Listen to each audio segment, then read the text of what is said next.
한때 우리가 부러워했던 유럽 선진국들이 최근 정치적 리스크와 기후 변화로 인해 큰 고통을 겪으며 삶의 질이 추락하고 있습니다. 한국에서는 상상할 수 없는 일이 또 유럽에서 벌어졌습니다. 프랑스는 독일에 이어 유럽 본토에서 두 번째로 큰 경제 규모를 자랑하는 세계 최고 선진국 가운데 하나입니다. 가장 기본이 되는 전력 인프라의 구성을 살펴보면 원자력 발전의 비중이 70%로 세계에서 가장 높다는 것을 알 수 있는데요. 그런데 최근 프랑스에 있는 원전 중에서 절반이 가동을 멈추며 전기 공급이 끊기게 생겼다는 소식이 전해졌습니다. 유럽은 러시아와 연결된 송유관을 통해 석유와 천연가스 대부분을 공급받아 왔습니다. 하지만 최근 러시아의 경제 보복 조치로 인해 에너지 공급이 사실상 끊기고 있는 상황입니다. 석유와 천연가스를 제대로 공급받지 못하게 되면서 상대적으로 중요성이 부각된 것이 원자력 발전입니다. 우라늄은 단 1g만으로 석탄 3톤이 낼 수 있는 에너지를 발생시킵니다. 따라서 철저한 사고 방지 기술과 시스템을 갖춘다면 안정적인 기저 전력 생산 방식으로 활용될 수 있습니다. 높은 원자력 발전 비중 덕분에 프랑스는 러시아 사태의 영향을 크게 받지 않았습니다. 그러나 기후 위기를 피할 수 없었습니다. 원자력 발전은 우라늄 핵분열 과정에서 엄청난 열에너지가 발생합니다. 그래서 원자로를 식혀줄 막대한 양의 냉각수가 필요한데요. 대한민국은 현재 5개 지역에서 24기의 원전을 운영하고 있는데 전부 다 바닷가에 지었습니다.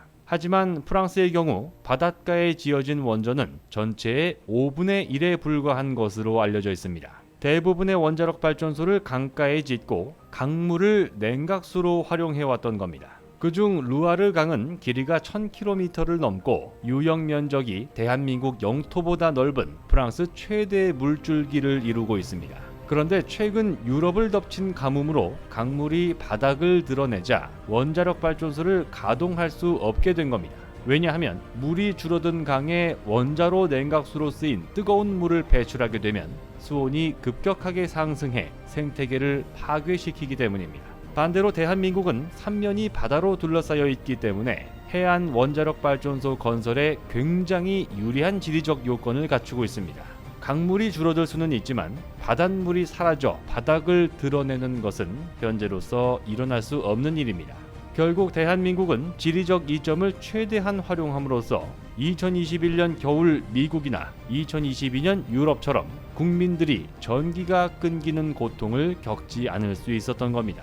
그런데 세계 각국이 에너지 대란으로 뒤숭숭한 가운데 기분 좋은 소식이 들려왔습니다. 국내 한 언론사에 따르면 한국이 이집트와 1조 원 넘는 규모의 원자력 발전소 건설 공사 수주 계약을 이달 중 체결할 것이라고 전해졌습니다. 이집트 엘다바 원전 프로젝트는 올해 2월 한국 수력 원자력이 단독 협상 대상자로 선정되며 사실상 수주를 확정지은 것이나 마찬가지였던 상황입니다. 이번에 실제 계약 체결이 이뤄질 경우 2009년 아랍에미리트 바라카 원전 이후 13년 만에 제2의 대한민국 원전 신화가 탄생하게 됩니다.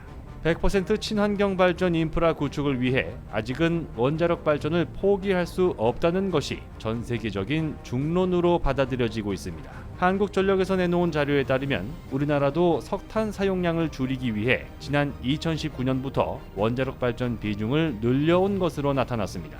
그렇다면 우리의 임무는 원자력 발전소를 완전히 없앨 수 있는 그날까지 가장 안전한 원전을 건설하는 일입니다. 대한민국이 이집트 엘다바 프로젝트를 발판으로 제2의 원전 신화를 일궈내고 전력난에 허덕이는 세계 각국을 도와 진정한 친환경 에너지 시대를 앞당기는데 일조할 수 있기를 바랍니다.